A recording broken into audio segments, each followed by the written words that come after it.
I'm just going to introduce myself. I'm Joann Pritchett. I'm a retired person from the University of Wisconsin-Madison School of Pharmacy. What we're going to do today is we're going to talk about when the diagnosis is racism. And I gave it the name, when the diagnosis, the title, I gave it the title, When the Diagnosis is Racism, for a particular reason. On many, many occasions, you can go to the doctor and you can present with signs and symptoms. They give you a diagnosis, then they kind of tell you what they want to do, and then you're hoping to get cured for it. So today, what we're going to do is we're going to talk about racism as a diagnosis. Every illness that you have has signs and symptoms.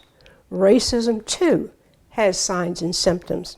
And so we want to talk about those signs and symptoms, but before we do that, we need to know, how did this disease get started in the first place? So years ago, if you are familiar with, or if you haven't heard of this particular Broadway play called South Pacific, in that particular play, they talk about hate. And how does a person begin, or how do they learn hate? You will have or be given opportunities to recite those lyrics. Hopefully you will have some time to go back and kind of listen to the lyrics yourself. Listen to the song, You've Got to Be Taught to Hate. One of the things that I'm going to do is I'm going to give you just a sampling of it, and then later on in your discussions about when the diagnosis is racism, you can begin to kind of zero in on a lot of the things that we're going to be talking about as it relates to when the diagnosis is racism.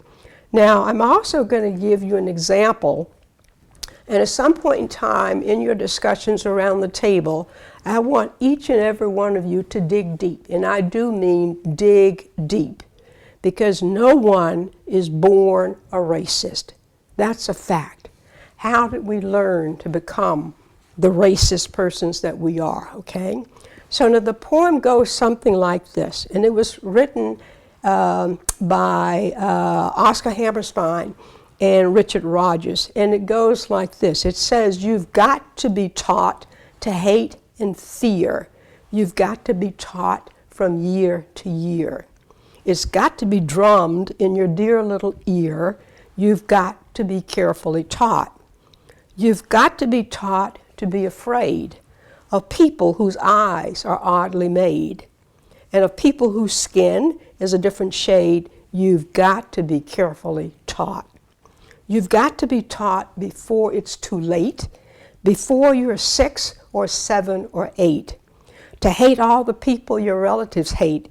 You've got to be carefully taught. Now, many years ago, I lived in Rochester, Minnesota, which is the home, as you know, of the Mayo Clinic. I was at this park, Silver Lake Park, in Rochester, Minnesota, reading a book on a summer afternoon, minding my own business. Now, Minnesota, in many, many ways, is predominantly white. Well, it was at that time. It's not that way. It's changed a little bit now since then. But in this particular park, there was this woman with her, appeared to be 3.5, 4-year-old child. The little girl comes up, and so she sees me sitting on this park bench. So she comes up and she says, and she looks, and she's looking at me, and she's looking at me, and she says, "Are you like that all over?" And I said, "Yes." So her mother is about to have or dig her own grave. And so she comes up, and so she touches my hand, and she touches me, and so she says, "I bet if you use Ivory soap, it'll come off." Now, I want you to think about to images that you've perhaps seen on TV, especially with Ivory soap. This was the soap most people used years ago, Ivory soap. Okay, and I think it said something about it floats or whatever. At any rate, this was something that this child had witnessed or seen on TV. So her mother once again says to the child, come on, you're bothering her. And I said, no, she's not bothering me, she's bothering you. Now, the point of the story is this. Why was the mother ready to pull her away? To pull the child away would suggest that something was wrong with me. And I said to the mother, no, I'm going to answer her questions as honestly as I can and in ways that I know she will understand. So she gets closer and closer and closer. So the mother once again is ready to pull her away. I said, please, don't pull her away. So if I think back, and if you think back to situations where you've been in at a park, at a play date with a child or whatever, with a grandchild, then begin to think about how were you taught. This child was being taught at that particular time. I didn't look like her, but yet and still she's saying, if I use ivory soap, it would come off. What role does the media play in teaching us how to hate, okay? Especially for people who don't look and or act as we do. So from time to time, as you gather and talk on your discussions amongst yourselves, I want you to begin to think about how you were taught. What is it that your mom said to you? What is it that your dad said to you? What is it that your peers said to you? Your teachers, your grandparents, other friends.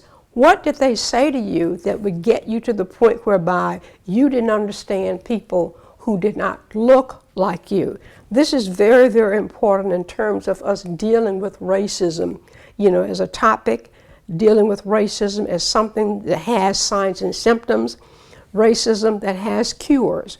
So I want you, as I said, to dig deep and to think about those things that happened to you, things that you witnessed, okay, in your day-to-day lives that would cause you to either look at someone in a completely different way, especially if they don't look like you.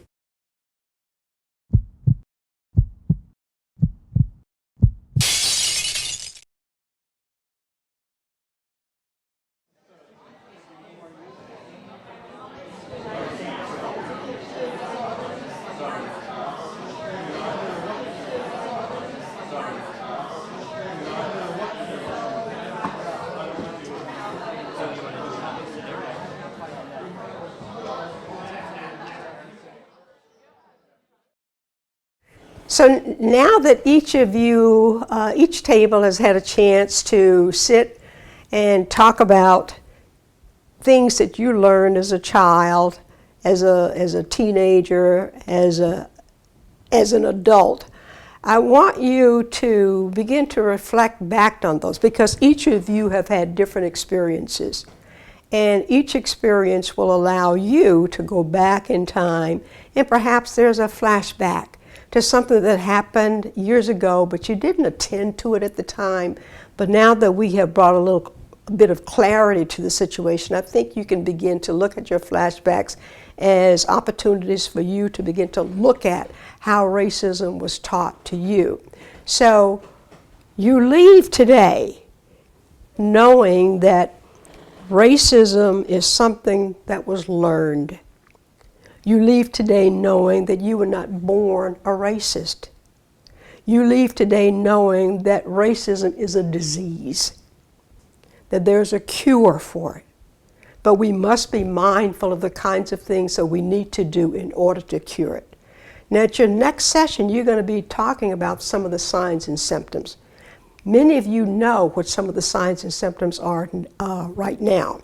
But the next time we will go into a deep discussion at your tables, and I will give you some prompts to allow you to begin to think about some of the signs and symptoms, perhaps some that you haven't seen, some that you haven't heard about, but they are signs and symptoms of racism. So I don't want you to leave today thinking that this was the end of that discussion, because racism did not occur in 1 hour or 2 hours. This is a lifetime of occurrences. So I want you to think about it that way, which will require you to reflect back continuously, looking at not only what you have said, what you have done, what you have witness others saying, but also looking at the kinds of things that you can do to perhaps correct. Now, in doing so, when you come back the next time, the situation is going to be a little bit different with respect to what you're going to be required to do. And I'm going to leave it go at that. So reflect, reflect, reflect. Let the flashbacks happen. These are the opportunities that we begin to learn and to bring some clarity to the whole discussion of when the diagnosis is racism.